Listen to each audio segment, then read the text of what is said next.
Terran Moss wiped emerald sweat from his brow as he carefully adjusted the nutrient flow to his prized night blossom orchids. His green fingers, the same vibrant hue as the rest of his florin skin, moved with practiced precision among the delicate alien flora that filled his hydroponics lab on Helix 9, the remote space station he'd called home for all 28 years of his life. "You're looking healthy today," he murmured to a particularly vibrant specimen, its luminescent petals pulsing gently in response to his voice. As the station's lead botanist, Terran spent most of his days alone in this jungle of his own creation, preferring the company of plants to the bustling social life of the station's 10,000 inhabitants. The hydroponics bay doors hissed open behind him. Unusual, he wasn't expecting visitors, and most people respected his do not disturb notices. "Botanist Moss." The voice was melodic but formal, with an accent he couldn't place. Terran turned to find a striking figure standing in his doorway. Her skin was a deep, luminous blue that seemed to shimmer under the growing lights. Elaborate silver markings adorned her face, and her eyes, completely silver without pupils, regarded him with an intense scrutiny that made him uncomfortable. "Yes," he replied, unconsciously wiping his hands on his lab coat. "The bay is closed for cultivation today. If you need medicinal extracts, you can submit a request through the stations." "I am Nyxara, royal emissary of the Asterian Empire," she interrupted, giving a slight bow that made the crystalline ornaments in her elaborate silver headpiece chime softly. "I come bearing news of great importance regarding your heritage, Terran Moss." Terran blinked, his second eyelids flicking briefly across his amber eyes, a nervous habit from his florin ancestry. "There must be some mistake. My parents were hydroponic engineers. They died in the Sector 7 depressurization incident when I was young." Nyxara's expression remained impassive. "There is no mistake. Your biological parents were not who you believe them to be." She approached, her flowing silver robe seeming to float around her as if she were walking through water instead of air. "Your true ancestry has been hidden for your protection, until now." "This is absurd," Terran said, backing up until he bumped into his workbench. A small pot teetered and he caught it reflexively. "What are you talking about?" "You are the last surviving descendant of House Luminar, the royal bloodline of Asteria." Nyxara pulled a small device from her robes and activated it. A hologram appeared between them, an elaborate family tree with branches that stretched back hundreds of years. She pointed to the bottom of the chart where a single name glowed, Terran Moss. "That's impossible," he whispered, but even as he denied it, something deep within him stirred. A feeling he'd always attributed to simple wanderlust, a desire to see beyond the recycled air and artificial gravity of Helix 9. "Your mother was Princess Alaris Luminar. She fled during the Crystal Wars to protect the royal bloodline. She placed you with a loyal family who agreed to raise you far from Asterian politics, here on this remote station." Terran shook his head, the fronds that served as his hair waving with the motion. "Why tell me this now, after all these years?" Nyxara's silver eyes seemed to dim slightly. "Empress Vexara has died without a direct heir. The ancient covenant requires that we seek out any remaining blood relatives, no matter how distant. Our Scriseers located you through the resonance of your crystalline DNA signature." She paused, studying his reaction. "You are the rightful heir to the Asterian throne." Terran laughed, a sharp bark that sent a nearby flutter leaf quivering in its pot. "Me? Rule an empire? I've never even left this station. I'm a botanist, not royalty." "Blood is blood," Nyxara replied steadily. "The crystal throne cannot remain empty. Our laws demand it be filled by one of royal lineage, or the empire will fracture and civil war will follow." "There must be someone else, someone more qualified," Terran protested, his mind racing. "There is no one else," Nyxara said firmly. "You are the last, and there is one more thing." Something in her tone made Terran grow still. "What?"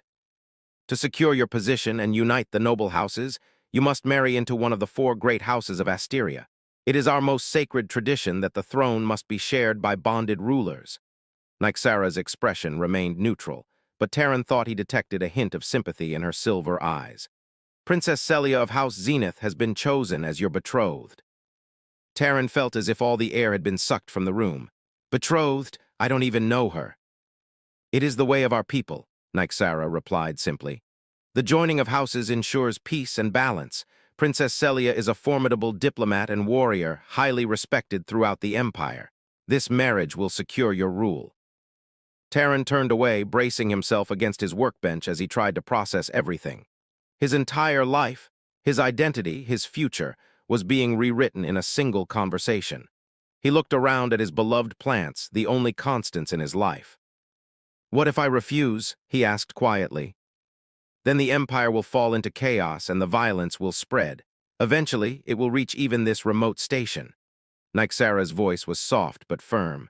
"Millions will die in the power struggle. Is that a price you're willing to pay for your comfortable solitude?" Terran closed his eyes, feeling trapped. His thoughts turned to the station's inhabitants, people who had been his neighbors all his life. Would their safety really depend on his decision? "How long do I have to decide?" he asked. "The royal vessel awaits in your docking bay. We must depart within the cycle." "One day?" Terran's eyes snapped open. "You're giving me one day to decide whether to leave my entire life behind." Nyxara inclined her head.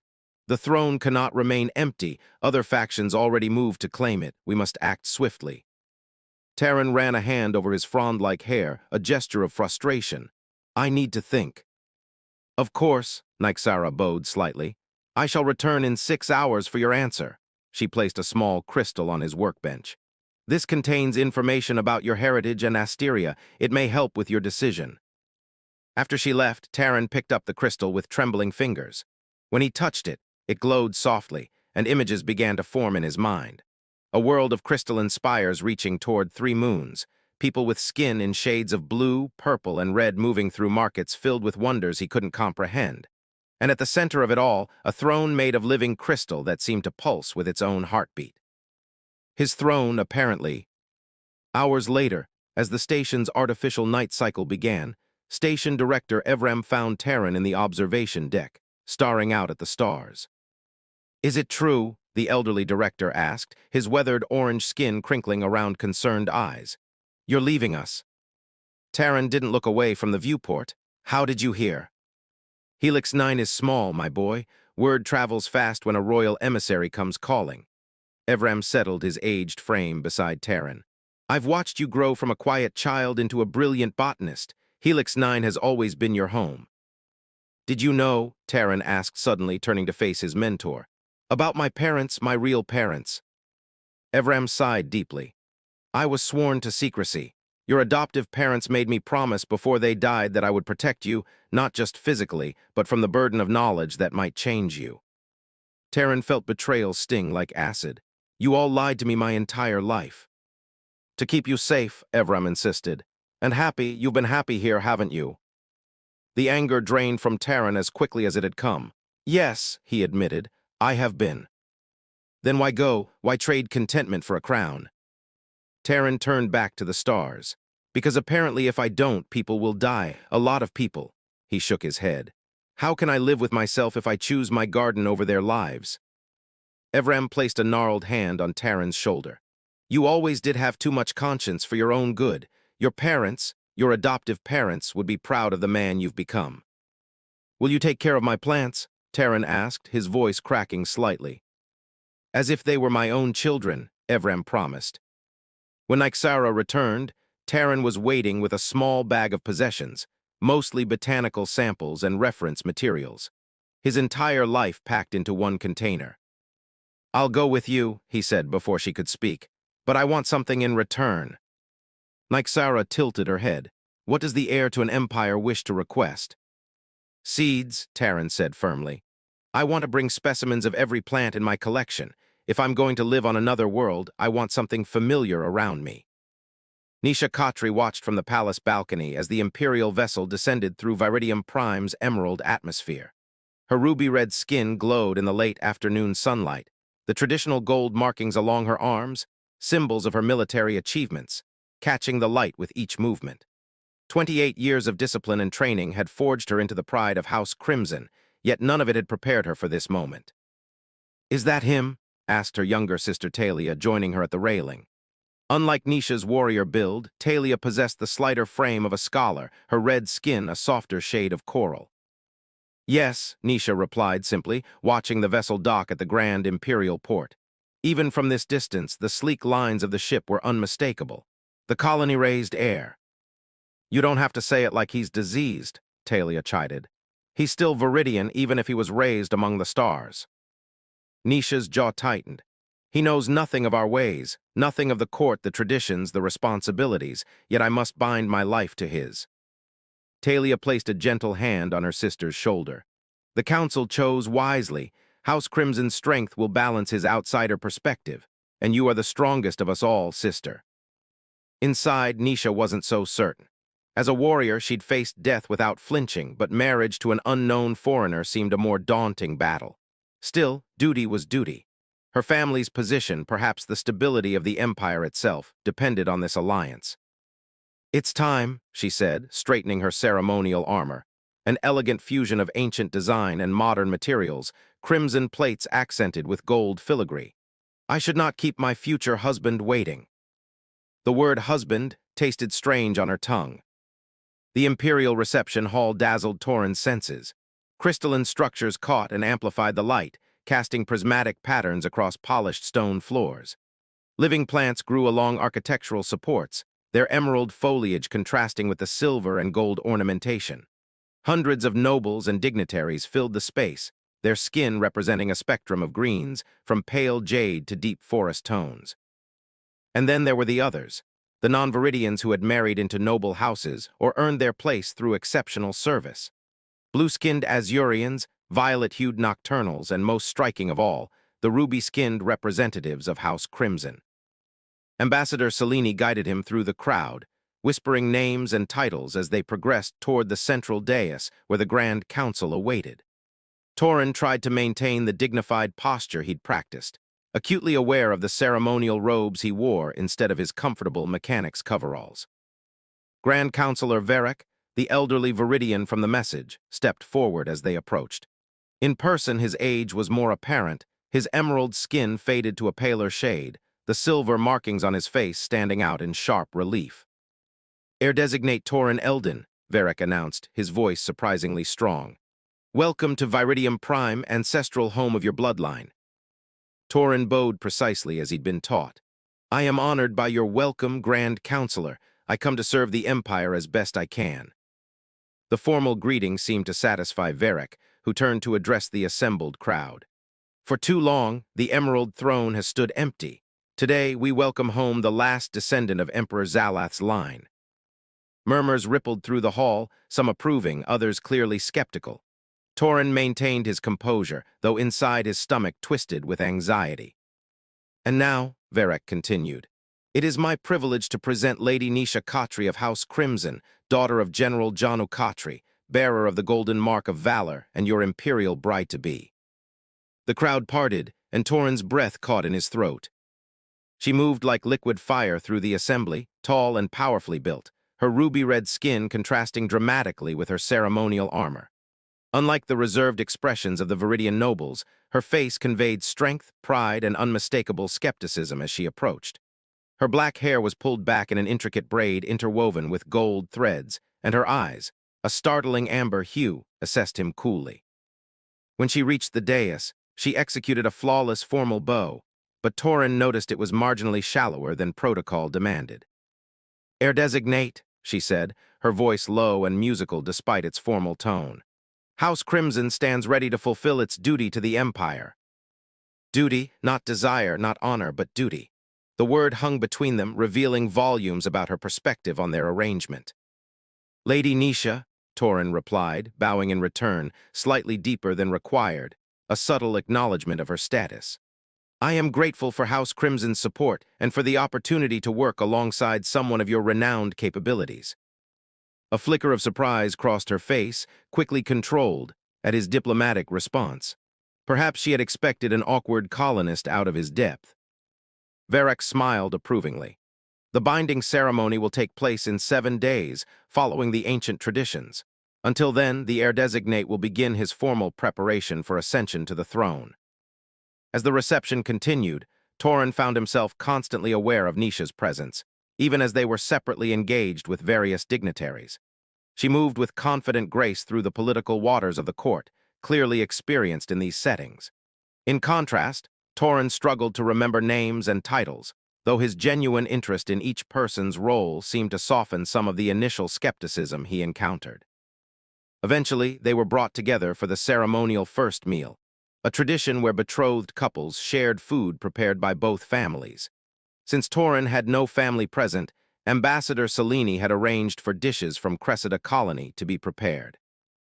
"I apologize for the simplicity of my contribution," Torin said as they sat at the small table, aware of hundreds of eyes watching them. "Mining colony cuisine values function over form." Nisha regarded the simple mineral bread and synthesized protein with masked curiosity. "Function has its own virtue," she replied, breaking off a piece and tasting it without hesitation. "Survival requires no adornment." Taking her cue, Torin sampled the crimson-spiced delicacies from her family's table. The explosion of unfamiliar flavors nearly overwhelmed him, but he managed not to cough or show discomfort. A hint of amusement touched Nisha's lips. "Too strong for colony tastes." "Unexpected," Torin admitted, "but not unpleasant like many things today." Their eyes met briefly, and for a moment the formality between them softened. Later that evening, Torin was shown to his chambers in the Imperial residence, a suite of rooms larger than the entire maintenance bay on Cressida. The opulence was disorienting after a lifetime of functional simplicity. A knock at the door revealed a surprise visitor. Nisha stood in the corridor, having changed from her ceremonial armor into a simpler but still elegant crimson tunic and leggings. "Lady Nisha," Torin said, stepping back to invite her in. "I hadn't expected." "We need to talk," she interrupted, entering with purposeful strides, "without the 100 eyes of the court watching our every move." Torin nodded, gesturing toward a sitting area near the windows overlooking the capital city. "I'd welcome that." For a moment they sat in awkward silence, two strangers brought together by political necessity rather than choice. "I should be direct," Nisha finally said. "This arrangement was not my decision, but I will honor it because my house and the Empire require it. However, I will not pretend to romantic feelings that don't exist." "I wouldn't ask you to," Torin replied. "To be honest, I'm still trying to understand how a mechanic from a mining colony is suddenly expected to rule an empire and marry a woman he just met." Nisha studied him with those penetrating amber eyes. "Why did you agree to come?" Torin considered the question carefully. "Partly because I didn't feel I had a choice, but also curiosity, a sense of responsibility, perhaps. If I truly am the last of Emperor Zalath's line, don't I owe it to his memory to at least try? And are you truly his descendant?" "The genetic markers don't lie, apparently, though my mother never spoke of royal connections before she died." A flicker of something, perhaps sympathy, crossed Nisha's face. "My father says the colony branch of the family was deliberately kept secret, protection against assassination during the Crimson Rebellions generations ago. The history I've been studying mentions those conflicts. Your house led the opposition to Emperor Zalath's grandfather, didn't they?"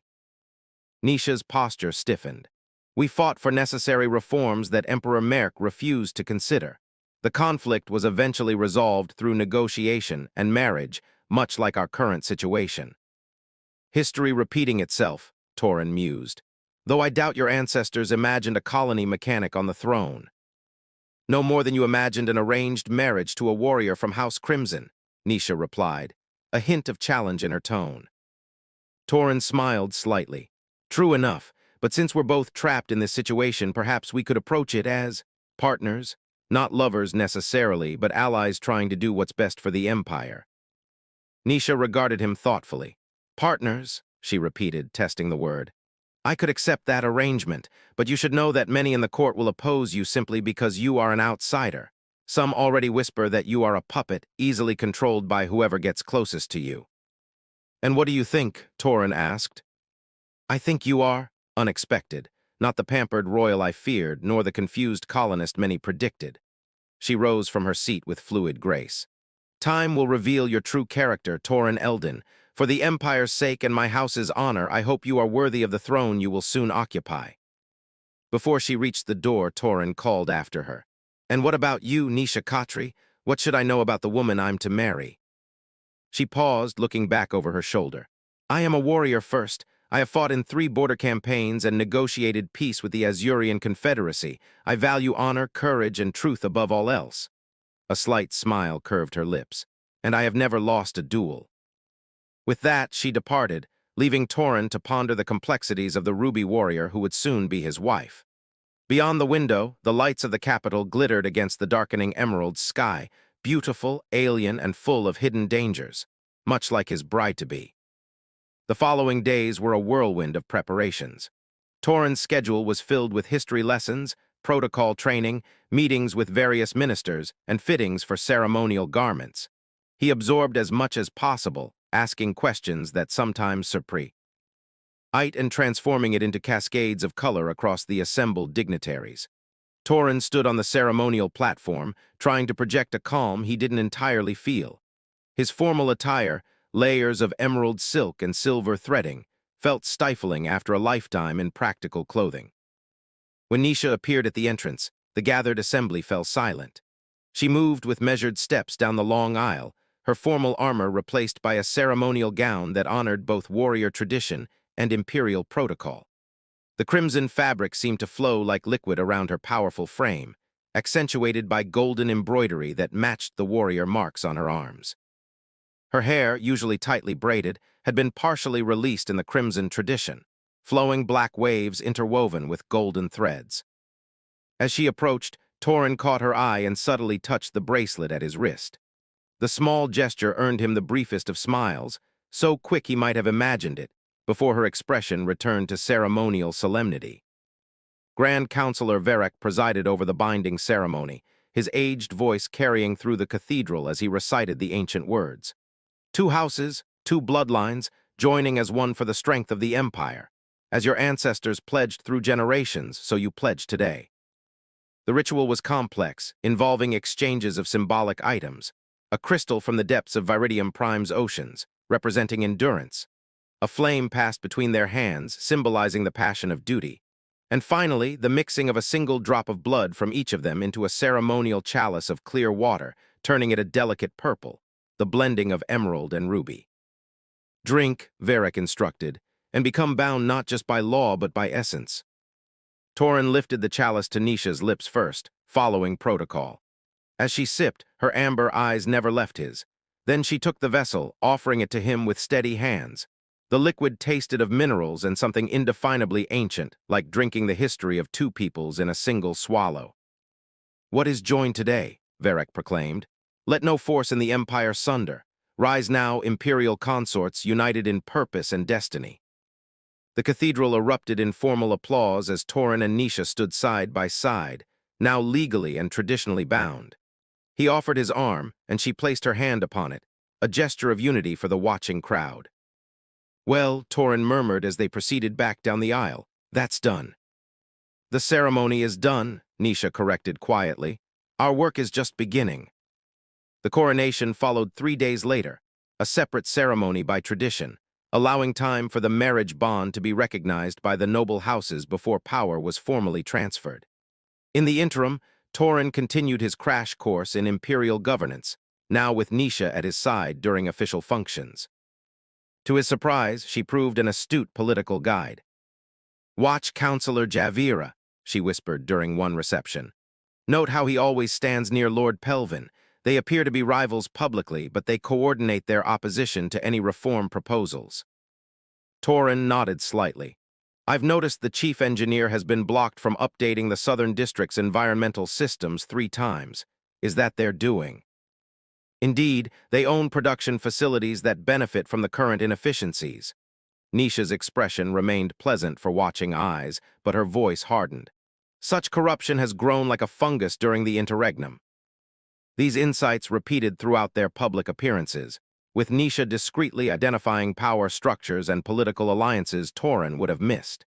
In return, he shared observations about the practical failings he noticed: infrastructure problems, inefficient systems, procedural redundancies that wasted resources.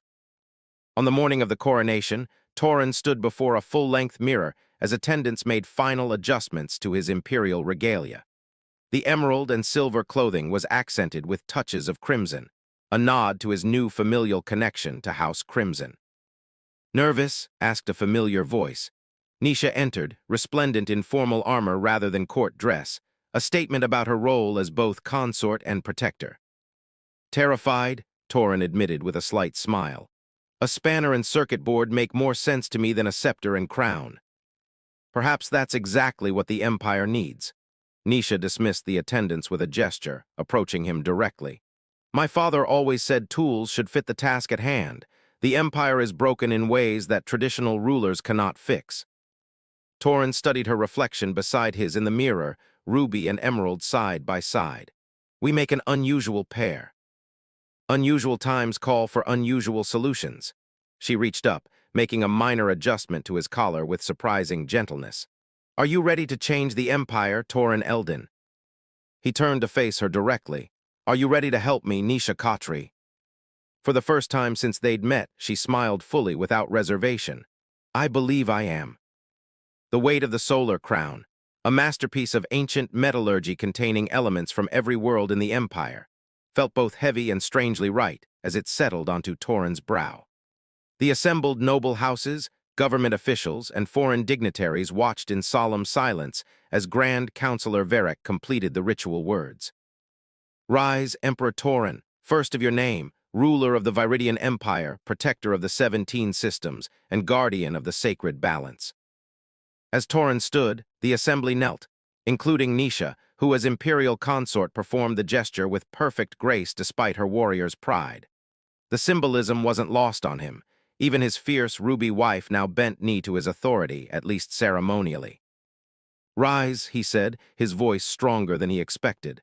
Let us begin a new era for our empire together. The first month of Torin's reign passed in a blur of ceremonial appearances, council meetings, and private study sessions. Nisha remained constantly at his side during public functions, her presence a reminder of House Crimson's support for the new emperor. In private, they continued their evening talks, strategizing long into the night. The atmospheric regulation systems aren't the only problem, Torin explained one evening, spreading technical diagrams across a table in their shared imperial suite.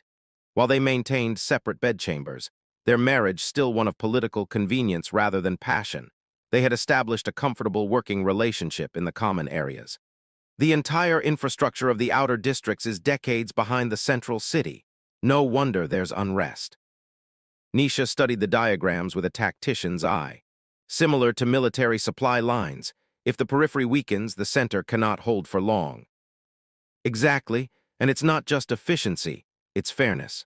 Why should citizens in the outer districts breathe lower quality air or have less reliable power just because they're farther from the palace? A small smile played at Nisha's lips. You speak like a crimson reformer. I speak like someone who spent his life making sure machines work properly for everyone who depends on them. Torin traced a distribution line on the diagram. We can redirect resources from the central district. They're operating at 117% of necessary capacity anyway, and upgrade the southern quadrant within 3 months. The noble houses with central district holdings won't like it, Nisha warned. They don't have to like it. They just have to accept that their emperor values all citizens equally. Nisha studied him thoughtfully. You are not what they expected, Torin Eldon. Disappointed, he asked, only half joking. On the contrary, she reached for her cup of crimson tea. I find myself increasingly satisfied with our arrangement. It wasn't a declaration of affection, but from Nisha, it felt significant nonetheless. The Imperial Council chamber fell silent as Torin finished presenting his infrastructure modernization plan. The assembled councilors and noble representatives exchanged glances, some curious, others clearly alarmed. Lord Pelvin, a pale, green-skinned noble with holdings in the central district, was the first to speak. Your Majesty, while your concern for the outer districts is commendable, redirecting resources from the central city would disrupt long-established systems. Systems that unfairly prioritize one group of citizens over others, Torin countered calmly. The technical assessments are clear.